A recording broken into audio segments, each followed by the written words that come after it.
Alrighty, so let's get started. We're in chapter 18, section 2. The basis of the dream. Would anyone like to begin our sharing?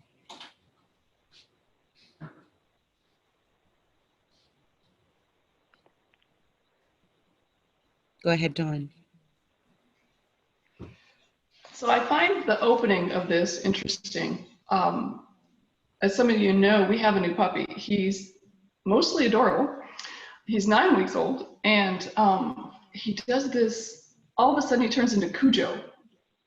I don't understand it. But I thought it was interesting that it speaks here in the first section that the world is playing solely around what I would have preferred. And here you are free to make over whatever seemed to attack you and to change it into a tribute to your ego, which was outraged by the attack. And I thought it was interesting that my puppy and I are living this out, and he's a symbol of attack. And so I need to turn this illusion around and find a way to work with him so that he doesn't need to attack and I don't need to feel the attack, whatever that happens to be. So that's what came up for me at the onset of this reading. Wow, perfect. Perfect.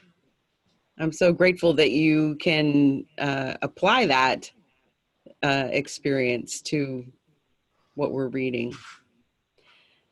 Yeah, and I think it's funny because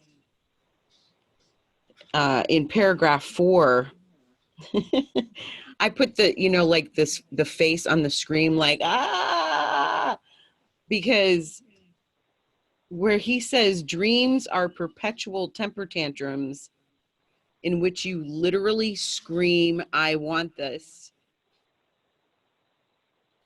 And thus it seems to be. And yet the dream cannot escape its origin. Anger and fear pervade it. And in an instant, the illusion of satisfaction is invaded by the illusion of terror. For the dream of your ability to control reality by substituting a world that you prefer is terrifying. Who wouldn't want to attack that? Or run away from it? So, yeah. Yep. So I'm glad we're waking up from that dream, because that dream is terrifying. And I feel like that scream guy. And I feel like a lot of the anxiety that I feel is that scream guy, like screaming on the inside, not able to express it on the outside because of, what's happening in the world, wanting it to be different than it is in moments, and yeah, causing anxiety, inflammation, illness, whatever it will cause, unless I deal with it at the level of the mind where I'm thinking that thought that things should be different, and that I want them to be different, and that this is not for my good. Work to do. Indeed. Have you ever had a dream where you were trying to scream, but you knew it wasn't audible? Yes. Nobody could hear it. It's like living that. Yes. Absolutely.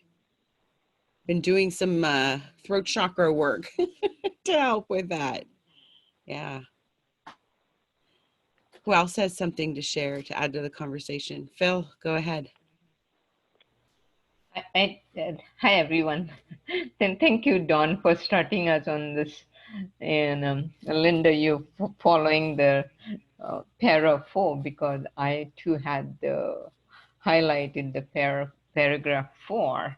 And one of the things that I struggle the most with is my daughter being on the phone a lot. And I thought this is my this I have created this as my reality, that I feel so triggered when I see her on the phone, because I have made a meaning out of it, and I have created so many stories in my head, and that I actually am not able to see my own peacefulness, my own joy. And that one is a big thing for me, because it takes away all my joy, and it replaces everything, all the judgments I could hold. And I was like, man, this is it. And your attempts to blot out reality are very fearful, but you are not willing to accept. And that was very powerful for me. It's on that para 4, line 6. And man, that was the big one for me. Thank you. You're welcome, Phil. Thank you. I can imagine that is frustrating. I remember being a teenager and being on the phone all the time, let alone during a pandemic crisis. We were on the phone constantly as teenagers. And I remember my father, this was before cell phones and even before portable phones, ripping the phone out of the wall, wires and all. Like, so I feel for you. I feel for you. I didn't have girls. I had a boy, so he didn't have that problem. He hates talking on the phone. Oh man, I feel for you, Phil. Go ahead, Caroline.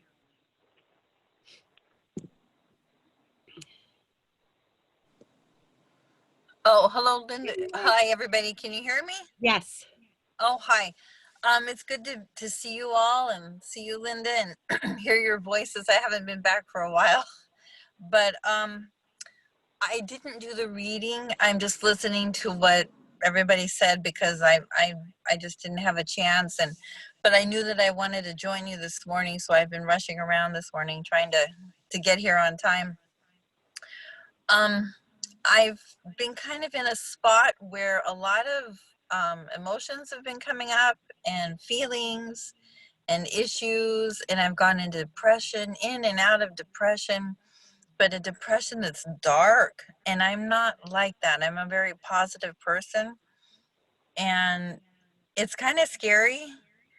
And with all that's happening right now, I've felt not a sense of calm, because I worry about my family and my friends and our business, but I feel like I've kind of surrendered to what's going on right now, and just, you got to go with it. Use your mask, take the health protocols, do everything you can to protect yourself and others. And because we don't know when it's going to end, and we just kind of have to go with it. So I'm not fighting it anymore. I'm just adapting to the way the situation is now. Regarding the issues that are coming up, it's really, when you get into a dark depression and the thoughts that run through your mind, it's really scary. Today I feel really healthy. I feel good. I've had some physical issues. I've had to change my diet drastically, because I had some inflammation going in my intestines, and a UTI, and all this stuff. And so I've had to make some big changes in my life. And it's hard, because I want to control everything. I want to control what's going on. And it's like, I can't. And today I was in the market, and I thought I lost my credit card, and my mind started going into a panic, but I felt my body very calm. And I stopped and I said, wait, if my body is calm, then it's okay, because my mind is the one that's getting me riled up, and that's I don't think that's a good thing. And so I calmed down and I went about my shopping. I paid for my groceries and I went out to the car. And when I opened the door, there was my credit card on the floor of the car. And I'm like, yay!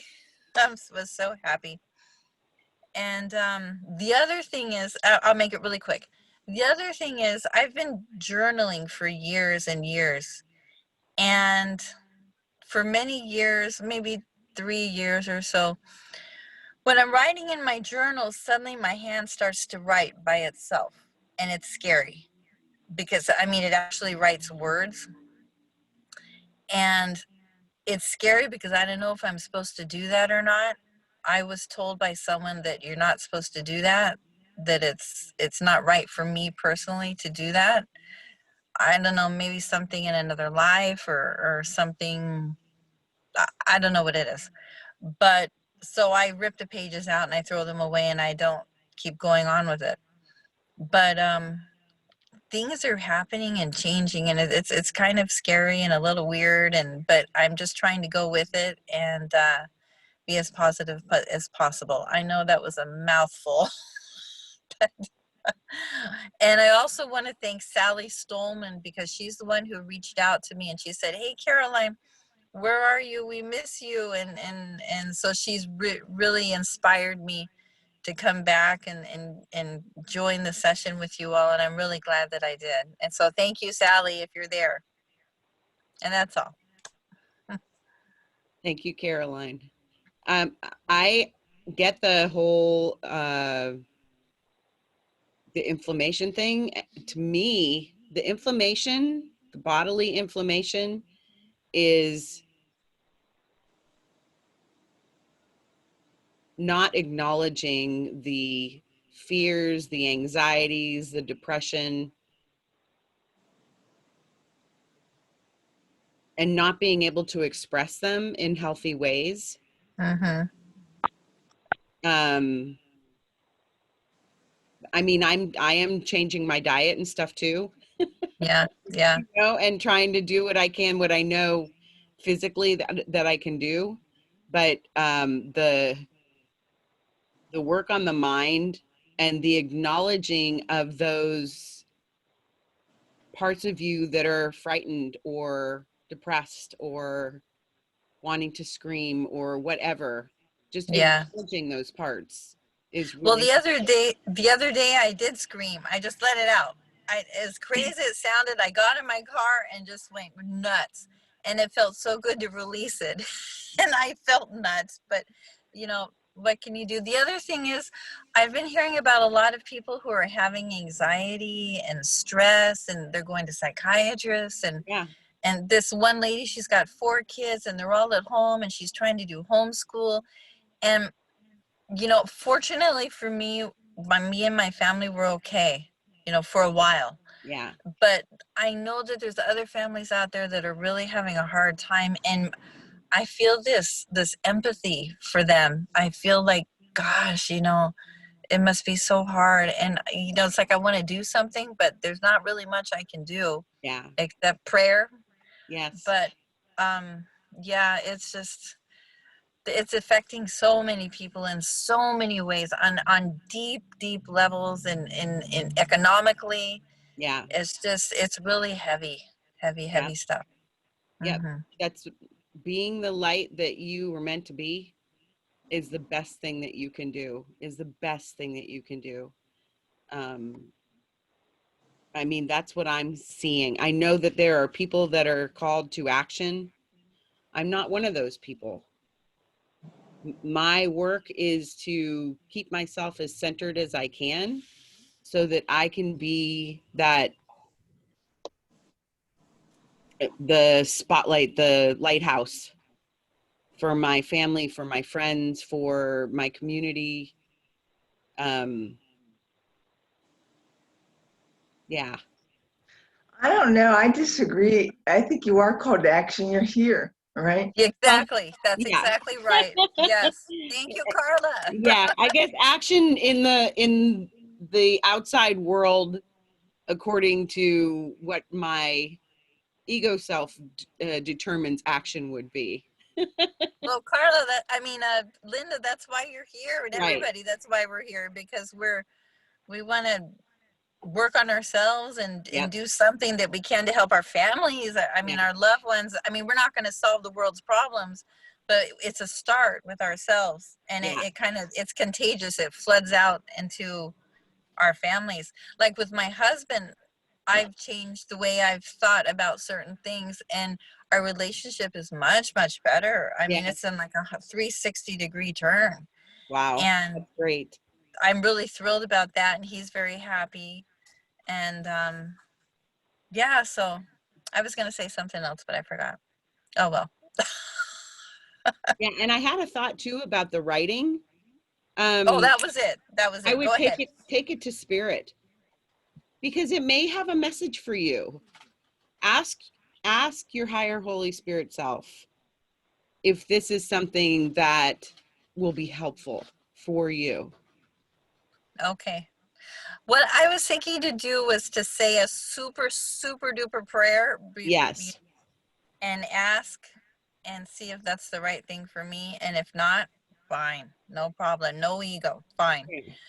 And what I've done is I've started writing a blog and writing about what's going on in the world, and uplifting stuff, like supporting people, and like we can get through this, and we've got to just, in spite of our differences, we've got to stick together, and we can get through this. And so I'm doing that right now, and Yeah.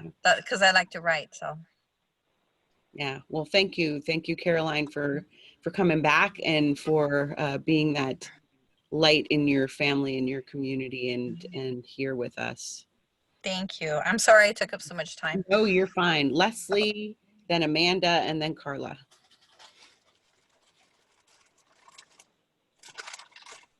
Hi, Okay. everyone. Good morning. Good morning. You know, Caroline, I understand what you're saying as far as I'm not feeling anxious myself, and I don't have children, but I have so much compassion for people that do have children, for single moms, or even both parents that have children and children aren't going back to school. And it just seems like a real mess right now. And one thing that comes to mind is I read this book a long time ago. It was called Happiness is a Serious Problem. It's a really good book. And one segment he talked about was, you know, everybody's gonna need a flat tire someday in your life. It's gonna happen. And it's like the days that it doesn't happen to you, it's like, well, thank God it's not my turn to have a flat tire. And I just kind of I try to remember that as I'm praying and having compassion, just to be grateful that I am not suffering right now. I'm grateful it's not my turn to suffer. I've had enough suffering in my life. I'm grateful that it's not my turn right now. And I can still be very compassionate. So I just wanted to say that. And I'm a little jealous that your hand is writing words without your knowledge, because I think that would be really neat and cool, and nothing like that ever happens to me, but that's okay. It's not meant to. And then, Phil, I just wanted to bring this section to you. For one thing, I'm curious, I would like to know your answer to my question, why it bothers you. I don't have children, so I'm just curious why it bothers you so much that your daughter's on the phone all the time. And then I just wanted to mention paragraph 6, sentence 7. Well, that was sentence 1. It says, the Holy Spirit accepts my dreams and uses them as means for waking. And then sentence 7 goes on to say, the special relationship will remain, not as a source of pain and guilt, but a source of joy and freedom. It will not be for you alone, for therein lay its misery. As its unholiness kept it a thing apart, its holiness will become an offering to everyone. And I'm just curious, and I'm pretty sure I know the answer, but as far as your willingness to have a holy relationship with your daughter.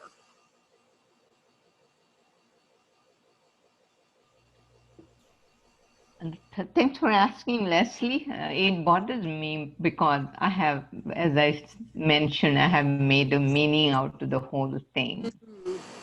And, you know, so I have like what are you, is the phone the only way for you to express yourself? And what about other things that you can do?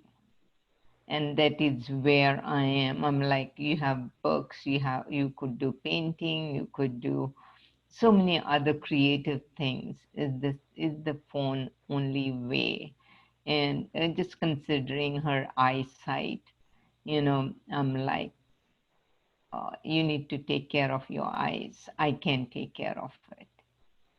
And so I have, and I know that this is where, which I am actually grateful, because that has helped me to shift from that special relationship to holy relationship. But it's a work in progress. There are days I do very well, and it doesn't even, not an issue. But there are times it really becomes an issue, and and I recognize that is an attack thought, and I really feel then, I mean, it will bring that awareness to me that I am right now in a place of holding a grievance, and this is an attack thought. Do I want to be here? But even the very fact, I had no intention of bringing it up on the call today, but I think I really loved Dawn, the example that she used with the puppy. And then it triggered this thought to me, probably I need to bring this to light and let it go, because it has been with me. And those who know me, Linda, probably have heard this dozen times, if not more, that it bothers me. And probably Robin must have heard that too. I'm not sure, but yeah. So it actually, I was so grateful that I was able to even bring it to the light and let it go now.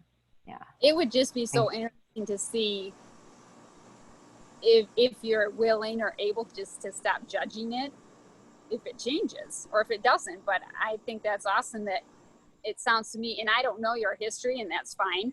I'm willing to see peace instead of this. That's been my go-to lately. I'm willing to see peace instead of this. So thank you for sharing. Thank you. Phil, this is Deborah, and I'm glad that you're working on this phone issue with your daughter, but I just want to share this with you because after I had this stroke, I went to many different homes, have lived with different people, and my whole connection with the world was my phone. I mean, that's all I had. It meant everything to me. I mean, it might sound silly, but that was it. Well, some people that I lived with took my phone away from me just to punish me because they thought I was using it too much. And then I was totally disconnected from everybody. So, I mean, I don't know if that's a situation with your daughter, but that phone that connection that she gets out of that could have a meaning that none of us understand. Yeah, thanks, Deborah, for sharing that, because I had not considered that perspective, and I never looked at it that way.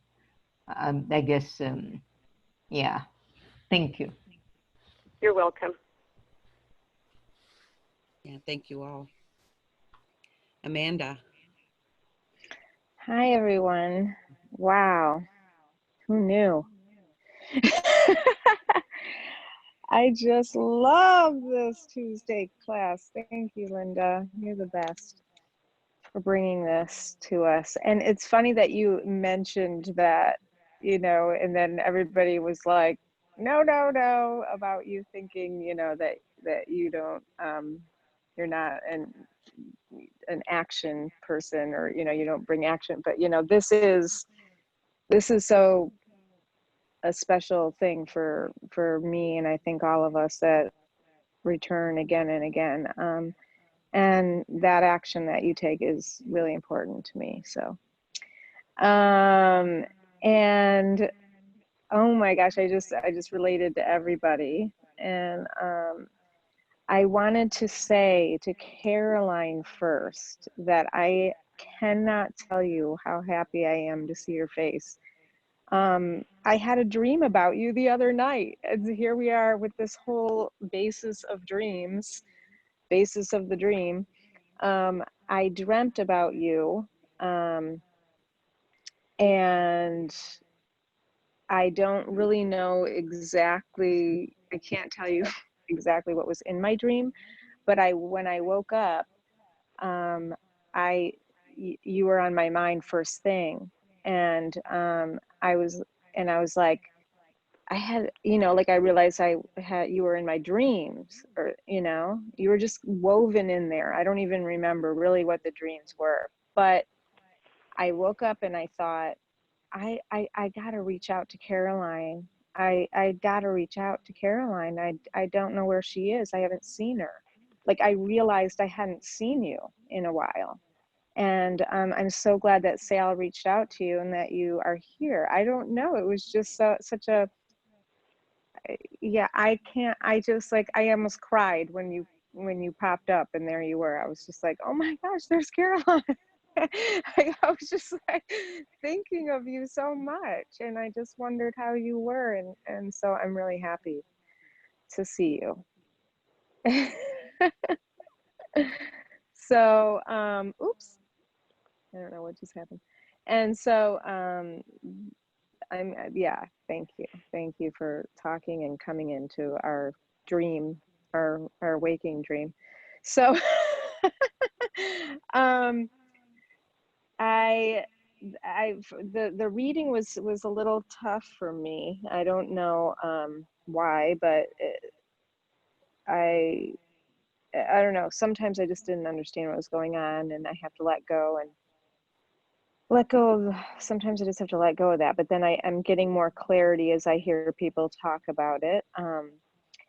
To Phil, I want to say that I also have a lot of meaning I make out. Especially during this pandemic, but even before, because my daughter is at an age, where the phone is all and the phone is everything. And it's just their way of, you know, communicating with their friends and having a social network. And then especially with the pandemic, and I loved how Deborah interjected that idea and that perspective, because that helped me as well think about that. And I have thought about that. And I started to really, I was really making a lot out of it, probably like halfway through the this shelter in place, like a couple months ago. And then I started to really work on letting go of how I was approaching it, because, I was getting all angry and upset, and it was really taking my peace away. And I'd be like, why are you on, what, and you need to do something else, and and it was kind of like when the summer started after she was doing this school Zoom, because I felt like, okay, I get it, you're done with school now, you can, but it's like, what are we doing, what else is there to do? And so anyway, I started to really let go of it, and I just prayed about it a lot, and more and more she just kind of started doing some other things and doing all these crafty things. And she was looking, and she was getting all of her ideas for crafting on TikTok and all this stuff that she uses on there and everything. And I was like, so like against this stupid TikTok for a while, and then and then I realized, she's getting so many ideas from that platform. And she's just like yesterday, she just made this, we went to Michael's and I bought her this chunky, like yarn, this big chunky yarn. And she made this blanket in an hour and a half's time, this like beautiful, chunky, cool blanket. And I'm like, she learned it on TikTok. I don't know. And so I don't know, it's been a work in progress, but I totally know what you're talking about. And I love that you talk about how you really bring it in with the Course in Miracles, you know, language of like, I'm making all the meaning of it that it is. And so that was good. And specifically on the reading, I don't even know. I'm just going to keep on listening because I really loved kind of like 6, 7, and 8, those paragraphs, because there felt like there was a lot of hope in there, and the special relationship as a means of undoing guilt, and everyone blessed through your holy relationship, it will be a happy dream and one which you will share with all who come in within your sight. I mean, that felt nice. And so, you know, I started to feel like, I don't know, I want to hear more about what all your interpretations and what else has to be said today. So thank you for listening, and so happy to see you, Caroline, once again. Well, and I'll just share one more phone story if that's okay. I was in middle school, I guess, and I talked to a friend all the time on the phone, and one night we were talking on the phone as usual, and we were on a party line, so my parents would always get frustrated with that. But anyway, we were talking on the phone, and there was a storm, and all of a sudden there was this huge crack that came through the phone and made me throw the phone to the ground. And I literally saw this jag of lightning come out the phone receiver, just like you see in the comic books. And our phone was black, and it turned white. And anyway, I hung up and made sure that I could still hear and everything. It was really terrifying. And my friend called right back.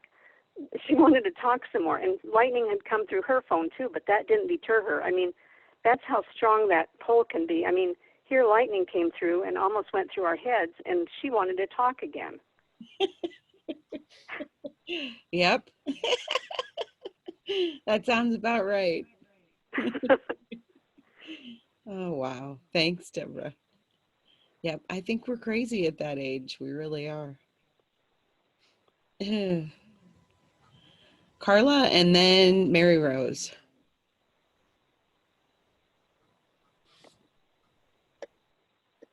Okay. It seems like so long ago. And raise my hand. I mean, so I didn't catch the first part about the writing because I go to the prayer line. I do that first, and you know what I've been telling about the writing. It's like I feel there's like a lot of stuff that within me, I don't even know what it is. Stuff Spirit gives me to write.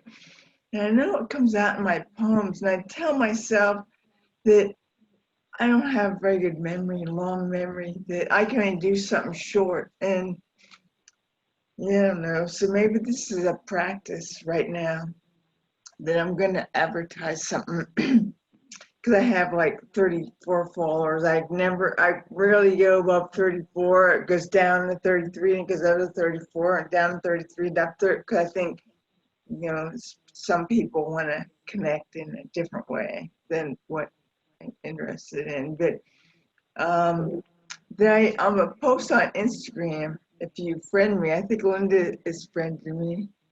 I post like 3 just short things every day, about 3, and just one name and you can see it. And so, and I think just the posting is allowing me to let something come up for healing.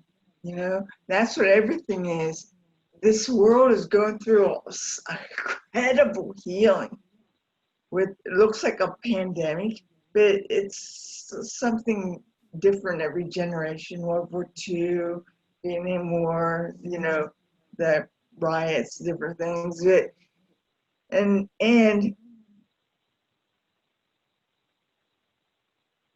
I guess allow the healing, when the healing rises, it brings up different behaviors, you know, and also because we're one with everyone, their healing is our healing. So when we're upset about something that someone else does, that is our healing arising. And so, and I don't know where I went with that, but to go back to the reading, I kept reading this and kept thinking that this one quote that I couldn't remember, but now I remember it. But I kept looking for it and I didn't see it, so I missed it. Let me know. But resting comes not from sleeping, but from waking. Something like that. I think that's the right one. Couldn't think for a long time, but and kind of to address maybe it, paragraph 5, line 1. Dreams show you that you have the power to make a world as you would have it be. And that because you want it, you see it. Now, sometimes we love someone and we think we're judging, but really we're just trying to express that love in a way that, I don't know if it's ego or so what comes to our mind is that that's what's helpful. So we think we're judging. We're not judging. We're just expressing love in a way that may not be clearly visible as love, right? And so what do? Love ourselves. We love ourselves because love is the healer. And as we love ourselves, no matter what we choose, no matter what comes up, no matter what the healing that arises, and let it go. But as we love ourselves, as we keep practicing that and do it more fully, love overflows onto the others. Because we are one with them. We can't not be anyhow. But it doesn't mean that you have to wait until you fully love yourself for it to overflow. All thoughts are shared. And so, anyhow, I wasn't planning on saying any of this stuff, but except Instagram. Thanks. Thank you, Carla. I love your little quotes on the Instagram. Thank you for sharing them. Miss Mary Rose. Yes. Hey, Linda. Hey. I need to echo in there, or I think it's chime in is the word, with Carla and everybody. When you said that you're not active, I almost laughed. I thought, what do you call this? Yeah, thank you so much. Yeah, I think of this group, and it is a highlight of my week. And I think I have the sense from what people are sharing here. It's like because you have the willingness to facilitate and lead and support this group, that each one of us, as we get nourished here on Tuesdays, we carry it out too. We get our lights renewed and carry it out. So yeah, what wonderful action. I'm so glad you're in action in this group. Thank you.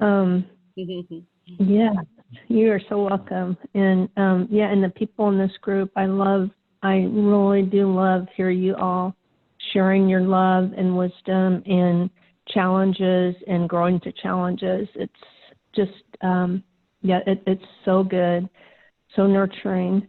And I had a couple of things I wanted to share about. One of them is I had a miracle with the workbook. I'm someone who has my ego is so allergic to the text in the workbook. Well, not as bad on the workbook, but to the text.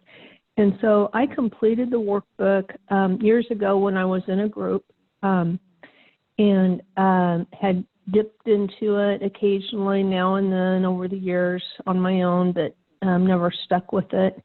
And then I was inspired to go back to it. Part of it is because of the Pathways of Light readings that you've been reading to us each week.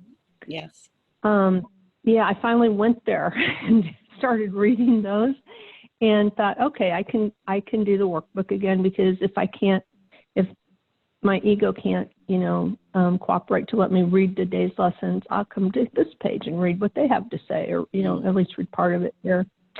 So that's been good. And just knowing that too, I think makes it easier to read the workbook lessons. And then two other things about that are, one of them, so I found Carol Howe's 365 lessons, where she has the audio that she records each day. And that too has been nice, listening, listening to her. I guess what she's doing is reading the lesson, and then she's also throwing in comments, to make it more real. So those two things feel real supportive for making the lessons more meaningful. And then I have felt guided several times since I started doing that. I'll write down the little lesson title and carry it around on my little clipboard. And then several times through the day, I have been able to look at the clipboard when I've been stressed and just start, saying it as a prayer, the lesson title. So, God, that's nice. It's really, I'm so grateful. And then the other thing is, I wanted to ask if you can say a little bit more about worry. I think it was last week, I had shared about, my deal about thinking worry equals love, especially related to my sons. And, I guess my ego thinks that. I don't think my higher spirit self thinks that. But, if you had any more words, I don't know if, I think elements of what Phil shared I could relate to through my worry filters. If you had any more wisdom, because whatever you said was helpful. I was able to reflect on that idea that no, worry is not being skillful, and being loving, and it, to start getting some more separation from that. Yeah, thank you, Mary Rose. Yeah, I just. Yes, thank you, Linda. Carla, go ahead.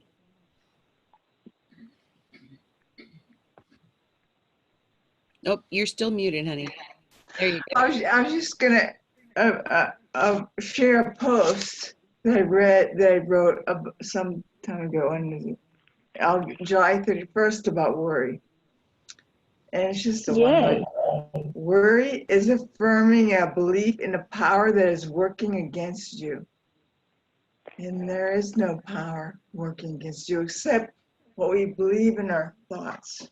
And since I have that table, if it's okay, that in paragraph 8, line 6, I want to it says, you are so used to choosing among dreams that you do not see what you have made. Have at last the choice between truth and all illusions. So, and I wanted to point to a real experience here. Thank you, Linda, for sharing with us that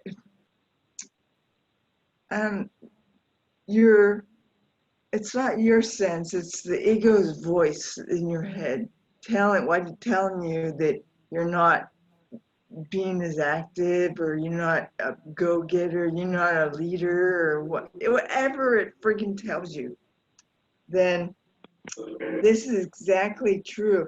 You set an example of how this happens, not just for you. You're not the only one. It happens for everybody all the time. Any thought that comes in your head that you are not worthy. You've done something bad. Maybe you spill the eggs on the floor. No, there's nothing wrong with that. Of course, you may have to get more eggs or something, but that's what we're so used to, choosing the dreams, and it's so subtle. The judgments are not just you're bad, wrong, unworthy. It's like, oh, you could have cleaned that window better. Oh, you missed a spot on the chair, or whatever. It's very light, very light. And you were a great example, Linda, when you shared what you shared, and you saw how everybody spoke up and doesn't believe to support you in letting go of that, whatever it is, belief or arising in this, something hidden, ego voice, whatever, listen to. Now you can let go of it. And you can see the choice between the truth, which we've shared, and the illusion, which was what was coming up in your words. So that's what I want to share. Yeah, thank you, Carla. Yeah, what's flowing through my mind now is another one bites the dust. Just another false belief biting the dust. Yeah. Yeah, does anybody have anything else to share about the worry?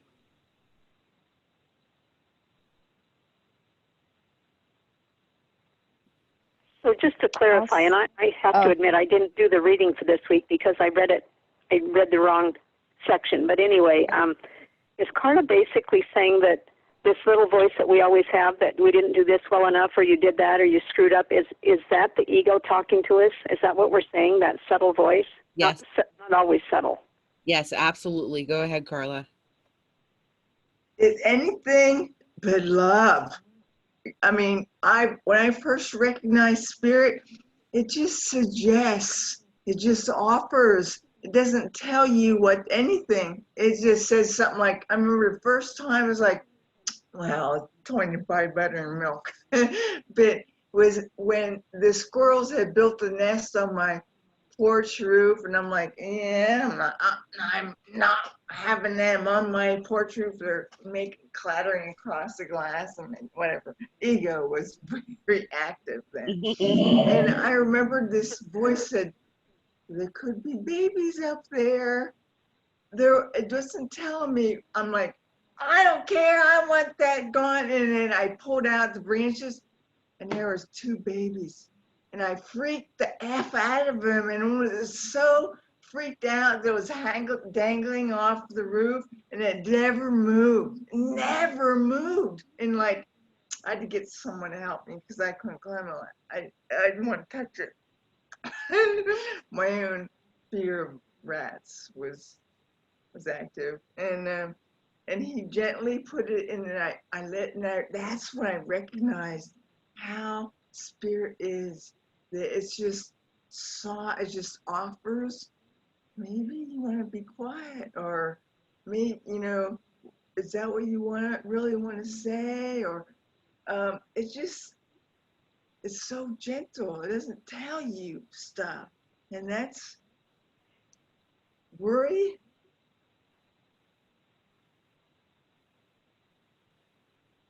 It feels like I'll use a cartoon. You ever seen the cartoon where there's a devil on one shoulder and speaking, and an angel on the other shoulder? That's like us. I realized that a cartoon is like real life in that cartoon, and where the ego is constantly talking, because what is the ego? Ego is the false self. It's the meaning that has been made of this friggin' entire world. It's built like I'm a daughter, I'm a mother, I'm a carpenter. All these things build the false self. And so, and worries. I mean, this will come up for me every day, but I recognize them more for what they are. And sometimes they standardize them, but I'm learning. And I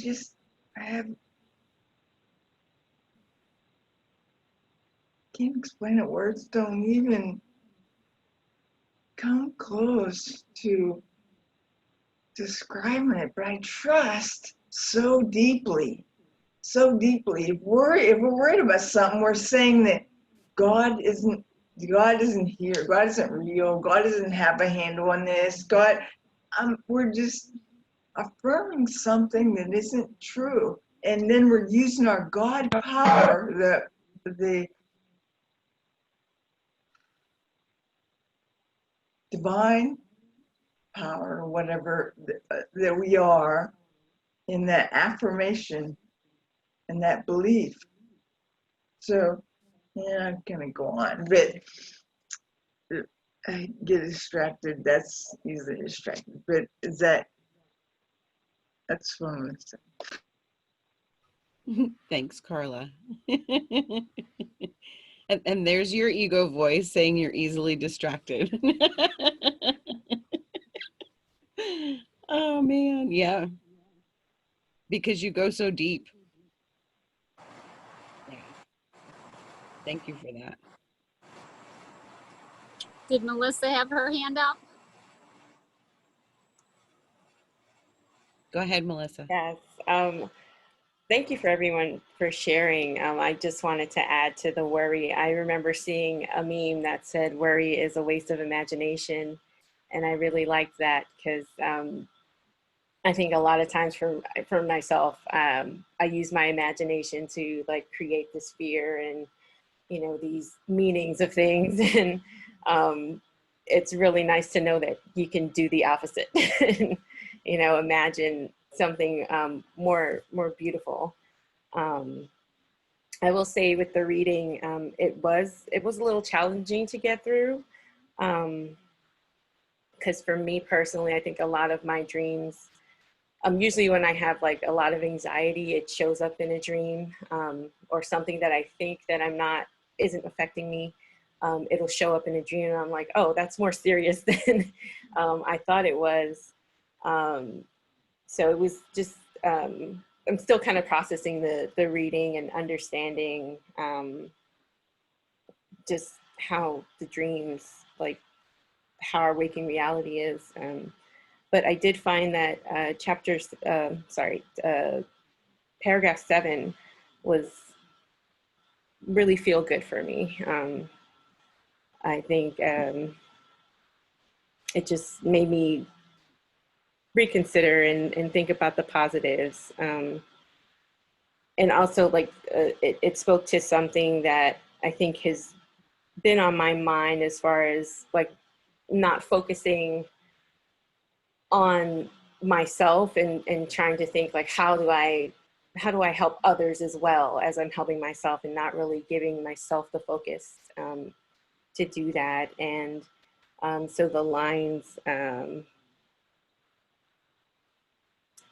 think starting from 4, think not that he has forgotten anyone in the purpose he has given you, and think not that he has forgotten you to whom he gave the gift. He uses everyone who calls on him as means for the salvation of everyone. And he will awaken everyone through you who offered your relationship to him.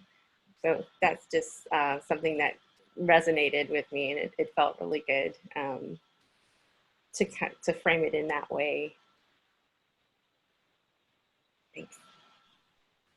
Yeah, thank you, Melissa. Yeah, I found a lot of hope in that paragraph too. I mean, right from the first line, your special relationship will be a means of undoing guilt in everyone, blessed through your holy relationship. Like, wow. Even the special relationships have a purpose. Carla.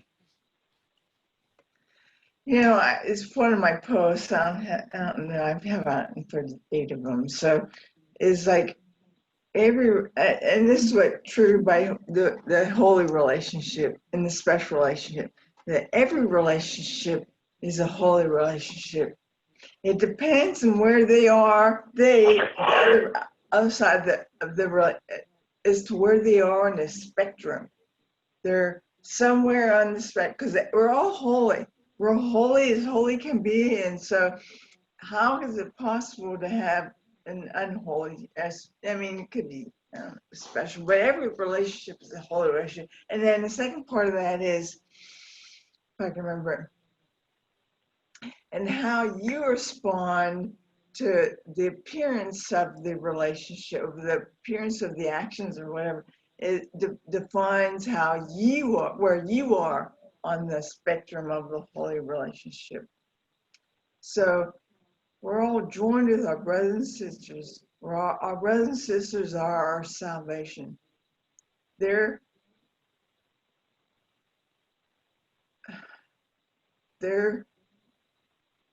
place that they choose on the spectrum is supporting our choice of how we respond. So they're our blessing.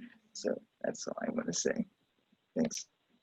Thank you, Carla. Yeah, really, for me, the difference between a special relationship and a holy relationship is my judgments. My judgments about it. Well, we're at time, so I would love to continue in this chapter 18, doing section 3 next week, which I think we will all find refreshing. It's called Light in the Dream. So that should be helpful. And my reading from our friends at Pathways of Light Insights is for lesson number 224, which is God is my Father and he loves his Son. Since God is love and he is my Father, my true identity must be love. Love is God's gift to me. By its nature, love must be extended to be itself. That is why my true identity, love, is the gift I give to the world. Only love is real. So love is, in truth, all there is to give. Love is the light of heaven and the light of the world.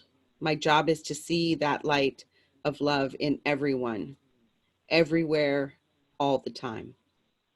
The light of love is all there really is to see. If I think I see something else, I am hallucinating or projecting something that is not there. The moment I recognize I am seeing anything other than love, it is time for me to turn to the Holy Spirit and give this false perception to him. That is the essence of daily practice that leads me home to heaven, where I am perfectly safe, at peace, and in joy. If I am seeing anyone as threatening to me or disturbing to me in any way, I need to remind myself that I must be seeing wrongly. For love does not attack by seeing separation. Love only blesses by knowing oneness. The true identity of everyone is love. So the truth of everyone only gives the blessing of love. In this dream, it appears there are alternatives to love, but this cannot be in truth. As it says in the introduction to the course, nothing real can be threatened. Nothing unreal exists. Herein lies the peace of God. Only love is real. That is my true identity, along with everyone's. Holy Spirit, help me today to look past the false masks to the true identity in everyone, that I may recognize my own. In this lesson, Jesus reminds me of my true identity, which I've forgotten. He encourages me to accept my true identity and let the false identity go. Today is a practice in accepting my true identity. Today is a practice in remembering I am still love as God created me.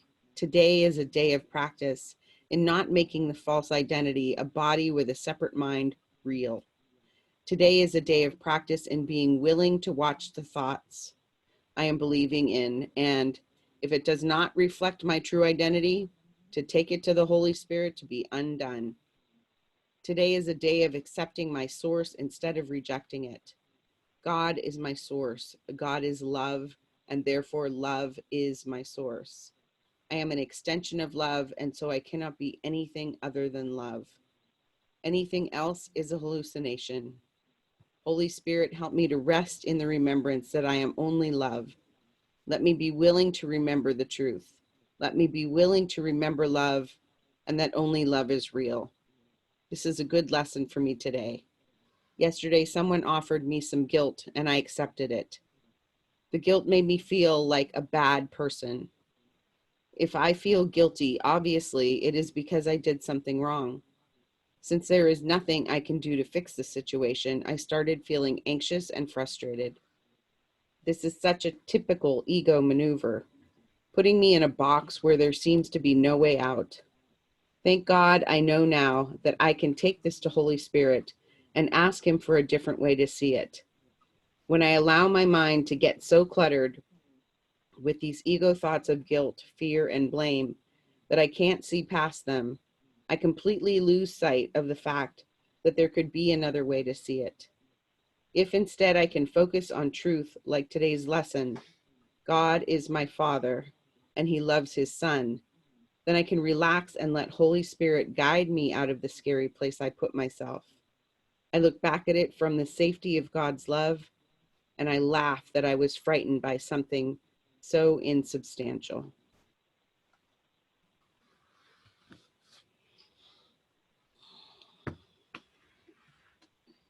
Nothing unreal exists. Only love is real.